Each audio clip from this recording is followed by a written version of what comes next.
ಹಿಂದೂಗಳಿಗೆ ಕಾಶಿ, ಬನಾರಸ್, ಹಿಮಾಲಯ ಪವಿತ್ರ ಸ್ಥಾನವಾದರೆ ಮುಸ್ಲಿಮರಿಗೆ ಮಕ್ಕಾ, ಮದಿನಾ ಹಾಗೂ ಜೈನರ ಪವಿತ್ರ ಸ್ಥಾನ ಶಿಖರಜ್, ಚಂಪಾಪುರಿ, ಗೊಮ್ಮಟೇಶ್ವರ ಪವಿತ್ರ ಸ್ಥಾನಗಳಾಗಿವೆ. ಸರ್ಕಾರ ಮುಸ್ಲಿಮರಿಗೆ ಹಜ್ ಯಾತ್ರೆಗೆ ಹೋಗಲು 50,000 ರೂಪಾಯಿ ಸಹಾಯಧನ ಕೊಡುತ್ತದೆಯೋ ಹಾಗೆಯೇ ಕಡು ಬಡವ ಜೈನ ಶ್ರಾವಕಿಯರಿಗೆ ಪವಿತ್ರ ಸ್ಥಾನಗಳಿಗೆ ಅಂದರೆ ಶಿಖರಜ್ಗೆ ಹೋಗಲು ಸಹಾಯಧನ ನೀಡುವಂತೆ ರಾಷ್ಟ್ರಸಂತ ಗುಣಧರ ನಂದಿ ಮುನಿ ಮಹಾರಾಜರು ಒತ್ತಾಯಿಸಿದ್ದಾರೆ. ಕಾಗವಾಡ ತಾಲೂಕಿನ ಐನಾಪುರ ಪಟ್ಟಣದ ಜೈನ ಬಸದಿಯಲ್ಲಿ ಏರ್ಪಡಿಸಿದ್ದ ಸುದ್ದಿಗೋಷ್ಠಿಯಲ್ಲಿ ಮಾತನಾಡಿದ ಅವರು, ಇದೇ ವೇಳೆ ದಾದಾ ಪಾಟೀಲ್ ಮಾತನಾಡಿದ್ದು, ಮತ್ತೋರ್ವ ಜೈನ ಸಮುದಾಯದ ಮುಖಂಡರಾದಂತಹ ರಾಜುಗೌಡ ಪಾಟೀಲ್ ಎರಡನೇ ಬೇಡಿಕೆ ಇದ್ದಂತ ಜೈನ ಹುಡುಗರಿಗೆ ಸ್ಕಾಲರ್ಶಿಪ್ ಕಟ್ಟಿತಾಗಿದೆ ಈ ಬಜೆಟ್ದಲ್ಲಿ. ಅದ್ರ ಮೊದಲೇ ಹಂಗಿತ್ತ, ಅದೇ ರೀತಿಯಲ್ಲಿ ಆಗಬೇಕು. ಮೂರನೇ ಬೇಡಿಕೆ ಹಜ್ಗೆ ಯಾತ್ರಾಗ ರೊಕ್ಕ ಕೊಡ್ತಾರೆ, ಹಾಗೆ ನಮ್ಮ ಗರೀಬ್ ಬಡವ, ಶ್ರೀಮಂತರು ಬೇಡ, ಬಡವ ಅತಿ ಕಡು ಬಡವರಿಗೆ ಶಿಖರಜಿ ಯಾತ್ರೆ ಆಗಬೇಕು. ಅದೇ ರೀತಿಯಲ್ಲಿ ಜನಗಣನ ಏನು ಕೊಟ್ಟಿದಾರಲ್ಲ, ಈ ಜನಗೆಲ್ಲ ಸಂಪೂರ್ಣ ಬೋಕಸ್ ಇದೆ. ಅದೇನು ಇದೇನು ಯಾರು ಕೊಟ್ಟಿದ್ದಾರೋ, ಯಾವ ಮಾಡಿದಾನೋ ಗೊತ್ತಿಲ್ಲ. ಸರ್ಕಾರ ಹೆಂಗೆ ವೈಜ್ಞಾನಿಕ ಅಂತೇಳಿ ನಮ್ಗೆ ಘೋಷಣೆ ಮಾಡ್ತಾ ಇದ್ದ ಗೊತ್ತಿಲ್ಲ. ಏನು ಜನಗಣನ ಐತಲ್ಲ ಸಂಪೂರ್ಣವಾಗಿ ಬೋಕಸ್ ಜನಗಣನ ಇದೆ. ಆ ಜನಗಣನ ಪುನಃ ಪ್ರವೃತ್ತಿ ಆಗಬೇಕಾ, ಪುನಃ ಜನಗಣನ ಆಗಬೇಕಾ, ಪುನಃ ಜನಗಣನ ಆಗಿ ಜಾತಿವಾರ ಜನಗಣನ ಆಗಿ ನಮ್ಮ ಅವ್ರು ಹೇಳ್ತಾರೆ 1,65,000 ಇದೆ. ನಮ್ಮ ಪ್ರಕಾರ 20 ಲಕ್ಷ ಜನಸಂಖ್ಯೆ ಇದೆ. ವಿಧಾನಸಭಾದಾಗ ಅಲ್ಪಸಂಖ್ಯಾತ ಮಿನಿಸ್ಟರ್ 20 ಲಕ್ಷ ಅಂತ ಒಪ್ಪಿದ್ದಾರೆ. ಒಂದು 15 ದಿವಸ ನಂತರ 1 ಲಕ್ಷ ಅಂತ ಇದ್ದಾರೋ. ಈ ಅವೈಜ್ಞಾನಿಕ ಜನಗಣನ ಇದೆ, ಅದನ್ನ ನವಾಗಿ ಜನಗಣನ ಮಾಡ್ತಾ ಇದ್ದಾವೆ. ಓದು ಗೌರ್ಮೆಂಟ್ ಕೊಡ್ತವೆ. ನೀವೇ ಜೈನ್ ಸಮಾಜದವರೇ ಕಾಂಗ್ರೆಸ್ಗೆ ಚಿಹ್ನೆ ಕೊಟ್ಟವರು. ಕಾಂಗ್ರೆಸ್ ಕೊಟ್ಟಿದವ್ರ ಅದು ಮಾತಾ. ಯಾಕಂದ್ರೆ ನಮ್ಮದು ಮತ್ತು ಕಾಂಗ್ರೆಸ್ ಅನ್ಯೋನ್ಯ ಸಂಬಂಧ.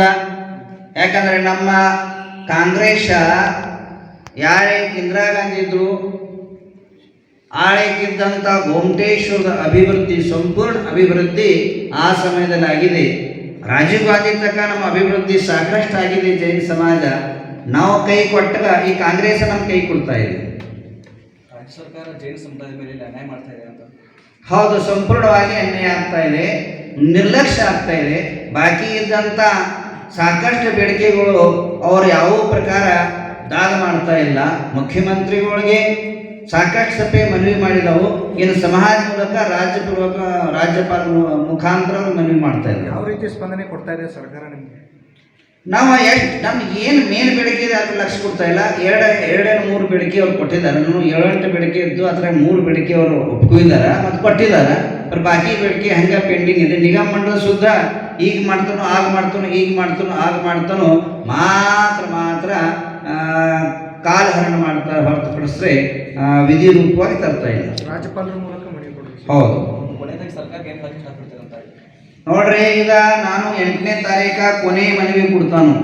ಕೊನೆ ಮನವಿ ಕೊಟ್ಟ ನಂತರ ಶುದ್ಧ ಸರ್ಕಾರ ನನ್ನ ಮಾತಿಗೆ ಸ್ಪಂದನ ಕೊಡಲಾದರೆ ಮುಂದಿನ ನಿರ್ಣಯ 8ನೇ ತಾರೀಕಿನ ಕೊಡ್ತೇನೆ. ಒಂದು ಸುಮಾರು 50,000 ಲಕ್ಷ ಜನ ಸೇರೋ ಸಾಧ್ಯತೆ. ನಿನ್ನಿಂದ ನೋಂದಣಿ ಪ್ರಕಾರ ನೋಂದಣಿ ಮಾಡ್ತಾ ಇದ್ದಾವೆ. ಯಾವ ಊರ್ದು ಎಷ್ಟು ನಿನ್ನೆ ಆ ನೋಂದಣಿ ಪ್ರಕಾರ 1 ಲಕ್ಷ ಜನ 50,000 ಜನ ಸಂಕಲ್ಪಬದ್ಧರಾಗಿದ್ದಾರೆ. Thank you. ನಾನು ನಿಷೇಧ ಮಾಡ್ತಾ ಇದ್ದೀನಿ. ಅದೇ ರೀತಿಯೇ ಮೊನ್ನೆ ಒಂದು 8 ದಿವಸ ಹಿಂದ್ಗಡೆ ಕುಂಡಲ ಅಂತ ಒಂದು ಸಮೀಪ ಒಂದು 3,000 ವರ್ಷ ಹಿಂದ್ಗಡೆ ಇದು ಒಂದು ಮೂರ್ತಿನ ಜೈನ ಟೆಂಪಲ್ನ ಕಿಡಿಗೇರ ದುಷ್ಟ ಜನಗಳ ದೇವರ ಕಣ್ಣವನ್ನ ಕಿತ್ತು ಹಾಕಿರ, ದೇವರ ಮೂವನ್ನು ಕೊರೆದು ಹೋಗದ್ರ. ಆ ಕಾರಣ ಇಂಥ ಘಟನೆಯಿಂದ ಜೈನ ಸಂಸ್ಕೃತಿ ಅಸುರಕ್ಷಿತ ಕಂಡು ಬರ್ತಾ ಇದೆ. ಆದ ಕಾರಣ ಪ್ರಾಚೀನ ದೇವಸ್ಥಾನಗಳ, ಪ್ರಾಚೀನ ಮಂದಿರಗಳ, ಪ್ರಾಚೀನ ಇದ್ದಂಥ ಸಂಸ್ಕೃತಿಗಳ ರಕ್ಷಣದ ಗೋರ್ಮೆಂಟ್ ಅದಕ್ಕೆ ಏನಾದರೆ ನೇಮ, ರೂಲ್ಸ್, ರೆಗ್ಯುಲೇಷನ್ ಮೊದಲಿಂದಿದೆ. ಅದಕ್ಕೆ ಮತ್ತಿಷ್ಟು ಕಟ್ಟುನಿಟ್ಟವಾಗಿ ಅದನ್ನ ಫಾಲೋ ಮಾಡ್ಬೇಕಂತೇಳಿ ಒತ್ತಡ ಮಾಡ್ತಾ ಇದ್ದಾನ. ಆಮೇಲೆ ಇದ್ದಂಥ ನೋಡ್ರಿ, ನಮ್ಮದು ಒಂದು ಆಸ್ಥಾ ಕೇಂದ್ರ ಇದೆ, ನಮ್ಮದು ಒಂದು ಶ್ರದ್ಧಾ ಕೇಂದ್ರ ಇದೆ ಸಮ್ಮೇಶಿಕ. ಹೆಂಗ ಕಾಶಿ ಹಿಂದೂಗಳಿಗೆ ಕಾಶಿ, ಬನಾರಸ್, ಹಿಮಾಲಯ, ಅಲ್ಪಸಂಖ್ಯಾತ ಮುಸ್ಲಿಂ ಸಮಾಜ್ಗೆ ಇದ್ದಂಥ ಮಕ್ಕಾ ಮೈದಾನ, ಅದೇ ರೀತಿ ಜೈನ ಸಮಾಜದ ಶಿಖರ್ಜಿ ಅಷ್ಟ ಪ್ರಮುಖವಾದಂಥ ದೇವಸ್ಥಾನ. ಚಂಪಾಪುರಿ, ಪಾವಾಪುರಿ, ಗೋಮಟೇಶ್ವರ ಇದೊಂದು ಪವಿತ್ರ ದೇವಸ್ಥಾನ. ನೀವು ಹಜ್ಗೆ ಯಾತ್ರಾಗಿ ಹೆಂಗೆ 50,000 ರೂಪಾಯಿ ಕೊಡ್ತಿದ್ರು, ನಾನು ಸರ್ಕಾರ ಕಡೆ ಆತ್ಮೀಯ ನಿವೇದನ ಮಾಡ್ತಾ ಇದ್ದಾನ. ನಮ್ಗೆ ಬೇಡ, ಶ್ರೀಮಂತಿಗೆ ಬೇಡ, ಯಾರು 10-20 ಎಕರೆ ಅಡವಿ ಐತಿ ಅವ್ರಿಗೆ ಕೊಡಬೇಡ್ರಿ. ಬರೀ ಯಾರು 1 ಎಕರೆ ಅಡವಿ ಇಲ್ಲ, ಯಾರಿಗೆ ಉಣಕ್ಕೆ ರೊಟ್ಟಿಲ್ಲ, ಬದುಕೋಕ ಜೀವನದ ಮಾರ್ಗ ಇಲ್ಲ, ಮನಿ ಇಲ್ಲ, ಅಂಥ ಕಡುವು ಬಡವರಿಗೆ ಶಿಖರಜಿ ಯಾತ್ರಾ ಸಂಪೂರ್ಣವಾಗಿ ನಿಶುಲ್ಕ ಆಗಬೇಕು. ಅಲ್ಪಸಂಖ್ಯಾತ ಏನು ಬಜೆಟ್ ಕೊಡ್ತಾ ಇದ್ದೀರಿ, ಅದ ಅಲ್ಪಸಂಖ್ಯಾತ ಬಜೆಟ್ದಿಂದ ನೀವು ಇದ್ದಂಥ ದುಡ್ಡನ್ನು ನಮ್ಮ ಬಡವ ಹೆಣ್ಮಕ್ಕಳಿಗೆ, ಬಡವ ಪುರುಷರಿಗೆ ಅವ್ರಿಗೆ ಇದ್ದಂಥ ಕೊಡ್ಬೇಕಂತೇಳಿ ಇವು 100 ವಿಷಯ ತಗೊಂಡು ಅದರ ರೀತಿಯಲ್ಲಿ ಈ ಭಾಗದಲ್ಲಿ ಪ್ರಥಮ ಬಾರಿಗೆ ಗಡಿ ಭಾಗದಲ್ಲಿ ನಮ್ಮ ಸಾವಿರಾರು ವರ್ಷದಿಂದ ಜೈನ ಸಂಸ್ಕೃತಿಯನ್ನು ಕಾಪಾಡಿಕೊಂಡಂಥ ಭಟ್ಟಾರಕರುಗಳು ಮುಸ್ಲಿಂ ಮುಘಲ ಸಾಮ್ರಾಜ್ಯದಿಂದ ಇನ್ನಾವರೆಗೆ ಜೈನ ಸಂಸ್ಕೃತಿಯನ್ನು ಕಾಪಾಡಿಕೊಂಡಂಥ 14 ಮಠಾಧೀಶಗಳು, ಪೀಠಾಧೀಶಗಳದ ಒಂದು ಸಮ್ಮೇಳನ ಭಾರತ ದೇಶದ ಆಜಾದ ನಂತರ ಈ ಭಾಗದಲ್ಲಿ, ಈ ಉತ್ತರ ಗಡಿನಾಡದಲ್ಲಿ ಪ್ರಥಮ ಬಾರಿಗೆ ಆಗ್ತಾ ಇದೆ. ಇಂತಾಗ ಅದೇ ರೀತಿಯಲ್ಲಿ ನಮ್ಮ ಇದ್ದಂಥ ಸಮಾಜ, ನಮ್ಮ ಇದ್ದಂಥ ಧರ್ಮ ಸಂಸ್ಕೃತಿಯನ್ನು ಉಳಿಸಿಕೊಟ್ಟಂಥ ಯಾರಾದರೂ ಇದಾರಂತ ಹೆಣ್ಮಕ್ಕಳು, ಜೈನ ಹೆಣ್ಮಕ್ಕಳ ಮಹಿಳಾ ನಾವು ಮೊದಲೇ ಅಹಿಂಸಾವಾದಿಗಳು, ಶಾಂತ ರೀತಿಯಿಂದ ಪ್ರತಿಭಟನೆಯನ್ನು ಮಾಡ್ತಕ್ಕಂಥ ವಿಚಾರವಾದಿಗಳು. ನಾವು ಯಾವುದೇ ರೀತಿಯಿಂದ ಹಿಂಸಾತ್ಮಕ ಹೋರಾಟಕ್ಕೆ ನಾವು ಎಂದೂ ಹೋಗುವ ಅಲ್ಲ ನಮ್ಮ ಸಮಾಜ. ಅದಕ್ಕೆ ಈ ಎಲ್ಲ ಸಮಾಜದ ಒಂದು ಕಳಕಳಿ ಏನೈತಿಪ್ಪ ಅಂದರೆ ನಮ್ಮ ನಿಗಮ ಮಂಡಳಿ ಆಗಬೇಕು. ಸಮಾಜದಲ್ಲಿ ಅತ್ಯಂತ ಕಡು ಬಡವರು, ಮಧ್ಯಮ ವರ್ಗದವರು ಸಾಕಷ್ಟು ಜನ ಇದ್ದಾರೆ. ಎಲ್ಲರೂ ಶ್ರೀಮಂತರು ಅಂತಕ್ಕಂಥ ಮಾತು ಇಲ್ಲ. ಆದರೂ ಕೂಡ ಶೈಕ್ಷಣಿಕವಾಗಿ ನಮ್ಮ ವಿದ್ಯಾರ್ಥಿನಿಯರಿಗೆ ಇದರಿಂದ ತುಂಬ ತೊಂದರೆ ಆಗ್ತಾ ಇದೆ. ಯಾವ ಅನುಕೂಲಗಳು ಸಿಗ್ತಾ ಇಲ್ಲ. ಮೊದಲೇ ನಾವು 3rd B ಗ್ರೂಪ್ನಲ್ಲಿ ನಮ್ಮನ್ನು ಸೇರಿಸಿದ್ದಾರೆ. ಹೀಗಾಗಿ ಸರ್ಕಾರದ ಯಾವುದೇ ಸೌಲಭ್ಯಗಳು ನಮ್ಮ ಸಮಾಜದ ವಿದ್ಯಾರ್ಥಿಗಳು, ಹುಡುಗರಿಗೆ, ಸಮಾಜಕ್ಕೆ ಸಿಗ್ತಾ ಇಲ್ಲ. ಇದರ ಸಲುವಾಗಿ ನಮ್ಮ ಹೋರಾಟ. ಇನ್ನು 3ನೇದಾಗಿ ನಮ್ಮ ಈ ಒಂದು ಸಮಾಜ ಸಾಂಸ್ಕೃತಿಕವಾಗಿಯೂ ಕೂಡ ನಮ್ಮ ಮೇಲೆ ಒಂದು ಅನೇಕ ರೀತಿಯ ದಬ್ಬಾಳಿಕೆಗಳು ನಡೀತವೆ. ಅದೆಲ್ಲ ನಿಲ್ಲಬೇಕು.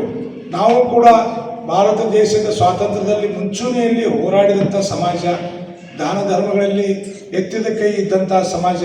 ಭಾರತ ಸರ್ಕಾರಕ್ಕೆ ನಾವು 37% ಟ್ಯಾಕ್ಸನ್ನು ಕಟ್ಟುವಂಥ ಸಮಾಜ.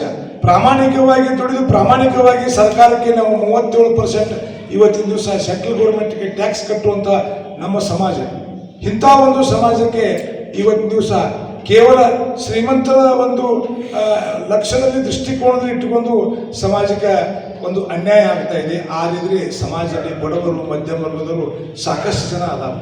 ಅವರಿಗೂ ಕೂಡ ಈ ಸರ್ಕಾರದಿಂದ ಸಾಲ ಸೌಲಭ್ಯ ಆಗಲಿ ಮತ್ತು ನಿಗಮ ಮಂಡಳಿಯಿಂದ ನಮ್ಮ ಸಮಾಜಕ್ಕೆ ಅನುಕೂಲ ಆಗಲಿ, ಯಾವುದೇ ಸರ್ಕಾರದ ಯೋಜನೆಗಳಾಗಲಿ ಸಿಗಬೇಕಂತ ಹೇಳಿ ಒಂದು ಉದ್ದೇಶದಿಂದ ನಾವು ಈ ಹೋರಾಟವನ್ನು ಪರಮಪೂಜ್ಯ ಪುನರಾನಂದಿ ಮುನಿ ಮಹಾರಾಜರ ಒಂದು ಸಾನ್ನಿಧ್ಯದಲ್ಲಿ ಐನಾಪುರದಲ್ಲಿ ನಾವು ಹಮ್ಮಿಕೊಂಡಿದ್ದೇವೆ. ಯಾಕೆಂದರೆ ಉತ್ತರ ಕರ್ನಾಟಕದಲ್ಲಿ ಬಹುಸಂಖ್ಯಾತ ಸಮಾಜ ನಮ್ಮ ಈ ಬೆಲ್ಟದಲ್ಲಿ, ಕೃಷ್ಣಾ ಬೆಲ್ಟದಲ್ಲಿ ಇರೋದರಿಂದ ನಾವು ನಮ್ಮ ಭಾಗದಲ್ಲಿ ನಮ್ಮ ಪರಮಪೂಜ್ಯ ಮಹಾರಾಜರ ಒಂದು ಸಾನ್ನಿಧ್ಯದಲ್ಲಿ ಈ ಕಾರ್ಯಕ್ರಮವನ್ನು ಆಯೋಜನೆ ಮಾಡಿ ನಮ್ಮ ಘನವತ್ತ ರಾಜ್ಯಪಾಲರಾದಂಥ ಕರ್ನಾಟಕ ಸರ್ಕಾರದ ರಾಜ್ಯಪಾಲ ಥಾವರ್ಚಂದ್ ಗೆಹ್ಲೋಟ್ ಅವರನ್ನು ಕರೆದು ಅವರ ಮುಖಾಂತರ ನಾವು ಮನವಿಯನ್ನು ಸಲ್ಲಿಸಿ ಸರ್ಕಾರದ ಕಿವಿ ಹಿಂಡುವಂಥ ಒಂದು ನಾವು ಯೋಜನೆಯನ್ನು ಇವತ್ತಿನ ದಿವಸ ಹಾಕ್ಕೊಂಡು ಐನಾಪುರದಲ್ಲಿ ಬೃಹತ್ ಜೈನ ಸಮಾವೇಶನ ಆಯೋಜನೆ ಮಾಡಿದ್ದೇವೆ. ನಮ್ಮ ಎಲ್ಲ ಮಠಾಧಿಪತಿಗಳು, ಸುಮಾರು 15 ಮಠಾಧಿಪತಿಗಳು ಕೂಡ ಈ ಕಾರ್ಯಕ್ರಮದಲ್ಲಿ ಭಾಗಿಯಾಗ್ತಾ ಇದ್ದಾರೆ. ರಾಜ್ಯಪಾಲರು ಅಧ್ಯಕ್ಷತೆಯನ್ನು ವಹಿಸಲಿದ್ದಾರೆ. ಇಷ್ಟೇ ಅಲ್ಲ, 1,00,000 ಜನರು ಕೂಡುವಂಥ ಯೋಜನೆಯನ್ನು ನಾವು ಹಾಕಿದ್ದೇವೆ. 1,00,000 ಜನರನ್ನು ಐನಾಪುರಕ್ಕೆ ಬರುವ ಜೂನ್ 8ನೇ ತಾರೀಕಿನ ದಿವಸ ನಾವು ಎಲ್ಲರನ್ನು ಕೂಡಿಸಿ ನಮ್ಮ ಒಕ್ಕಲುವಿನ ಒಂದು ಮನವಿಯನ್ನು ರಾಜ್ಯಪಾಲರಿಗೆ ನಾವು ಅರ್ಪಣೆಯನ್ನು ಮಾಡುವಂಥ ಯೋಜನೆಯನ್ನು ಹಾಕಿಕೊಂಡಿದ್ದೇವೆ. ನಮಗೆ ಅದಕ್ಕಿಂತ ಹೆಚ್ಚಿಗೆ ಸಿಗಬೇಕು. ನಮ್ಮ ಮಕ್ಕಳು ಶಾಲೆ, ಶಿಕ್ಷಣ, ಭವಿಷ್ಯ ಇದು ಎಲ್ಲದರ ಬದಲ ಮಹಾರಾಜರು ಬಹಳಷ್ಟು ಕಾಳಜಿ ತಗೊಂಡು ನಿಮ್ಗೆ ಒಂದೇ ಮಾತು ಹೇಳಬೇಕು ಅಂತಂದ್ರೆ ಈ ಜೈನ ಸಮಾಜ ನಶಿಸಿ ಹೋಗುವತ್ನ್ಯಾಗ ಈಗ ಆಕ್ಚುಲಿ ನಿಮ್ಗೆ ಹೇಳಬೇಕು ಅಂತಂತಂದ್ರೆ ಮಹಾರಾಜರೇನು ಅನ್ನರಲ್ಲ, Maharaja actually god sent him to God, he is an angel of God, came here to enlarge and develop the Jain community. ಅವ್ರು ಏನೈತೆ ದೇವರು ದೂತನ ಇಲ್ಲಿ ಕಳಿಸ್ಕೊಟ್ಟಾರ. ಅವರು ಇವತ್ತಿನ ದಿವಸ ಜೈನ ಸಮಾಜದೊಳಗೆ ಏನೋ ಅಭಿವೃದ್ಧಿ ಆಗಬೇಕಾಗಿತ್ತು, ಸಾಂಸ್ಕೃತಿಕ ಇರ್ಬೋದು, ಶಿಕ್ಷಣಕ್ಕೆ ಇರ್ಬೋದು, ರಾಜಕೀಯ ಇರ್ಬೋದು, ಈ ಎಲ್ಲಗಳ ಒಕ್ಕೂಟವನ್ನು ಮಾಡಿ ಇವತ್ತು ಐನಾಪುರದೊಳಗೆ ಅಭಿವೃದ್ಧಿ ಮಾಡ್ಯಾರ. ಮುಖ್ಯ ವಿಷಯ ಏನಂತಂದ್ರೆ ಐನಾಪುರದೊಳಗೆ ಎಲ್ಲ ಜೈನ ಸಮಾಜದ ಬಾಂಧವರು ಬರಬೇಕು, ಬಂದು ಈ ಸಮಾವೇಶವನ್ನ ಪೂರ್ಣ ಏನೈತೆ ಸಕ್ಸಸ್ಫುಲ್ ಮಾಡಬೇಕು. ಮತ್ತು ನಮ್ಮದು ಪ್ರಮುಖ ಬೇಡಿಕೆ, ಈಗಾಗಲೇ ಕೆಲವು ಬೇಡಿಕೆಗಳಿಗೆ ಸರ್ಕಾರದಿಂದ ನಮಗೆ ಈಡೇರ, ಆದ್ರೂ ಇನ್ನು ಒಂದು ಮುಖ್ಯ ಬೇಡಿಕೆ ಒಂದು ಏನೈತಿ ಅಂತಂದ್ರೆ ನಮ್ಮ ಜೈನ ಸಮಾಜದ ಸರ್ವೆ ಆಗಿ ನಾವು ಹೆಚ್ಚಿದೆವು. ನಮಗೇನೈತೆ ಜೈನಕ್ಕೆ ಒಂದು ನಿಗಮ ಮಂಡಳಿಯನ್ನು ನಿರ್ಮಾಣ ಮಾಡುವಂತ ಕೆಲಸವನ್ನು ಸಿದ್ದರಾಮಯ್ಯ ಅವರು ಮಾಡಬೇಕು ಅನ್ನೋಂಥ ಒಂದು ಒಕ್ಕರಿನ ಬೇಡಿಕೆ ಐತಿ. ಸಾಮಾಜಿಕ ನ್ಯಾಯ ಯಾರೇ ಕೊಟ್ಟಿದ್ರೆ, ಕರ್ನಾಟಕಕ್ಕೆ ಸಾಮಾಜಿಕ ನ್ಯಾಯ ಯಾರೇ ಕೊಟ್ಟಿದ್ರೆ ಸಿದ್ದರಾಮಯ್ಯ ಅವರು ಕೊಟ್ಟರು. ಈ ಜೈನ ಸಮಾಜಕ್ಕೂ ಏನೈತೆ ಸಿದ್ದರಾಮಯ್ಯ ಸಾಮಾಜಿಕ ನ್ಯಾಯ ಒದಗಿಸಿ ನಮಗೂ ಒಂದು ನಿಗಮ ಮಾಡಿ ಕೊಡಬೇಕು ಅನ್ನುವಂಥ ಒಂದು ಕಳಕಳಿ ಮನವಿಯನ್ನ ಇವತ್ತಿನ ದಿವಸ ನಾವೇನೈತೆ ನಮ್ಮ ಮಹಾರಾಜರ ಮುಖಾಂತರ, ನಮ್ಮ ಜೈನ ಸಮುದಾಯದ ಮುಖಾಂತರ ಐನಾಪುರದೊಳಗೆ ಮಾಡ್ತೀವಿ. ಈ ಐನಾಪುರದೊಳಗೆ ಏನು ಇದನ್ನ ಆಯೋಜನೆ ಮಾಡ್ಯಾರಲ್ಲ ಈ ಕಮಿಟಿಯವರಿಗೆ ಮತ್ತೊಮ್ಮೆ ನಿಮ್ಮೆಲ್ಲರ ಮುಖಾಂತರ ಧನ್ಯವಾದಗಳನ್ನು ಅರ್ಪಿಸಿ ನಾನು ಒಂದೆರಡು ಮಾತುಗಳನ್ನು ಮುಗಿಸ್ತೇನೆ. ಈ ವೇಳೆ ಸಮಾಜದ ಹಲವಾರು ಜನರು ಕೂಡ ಉಪಸ್ಥಿತರಿದ್ದರು. Bureau report Murugesh Agasti, BV5 news Kannada, Ainapur. Thanks for watching. Read, discuss and debate with editor Dr. Yan Prashant Rao. Wanted reporters in print, digital and visual media for Bharat Vaibhav Daily Newspaper, BV News 5 Channel and BV Fast Web News from all the talukas of Karnataka, Goa and Maharashtra. If interested, send your resume to 9019229369.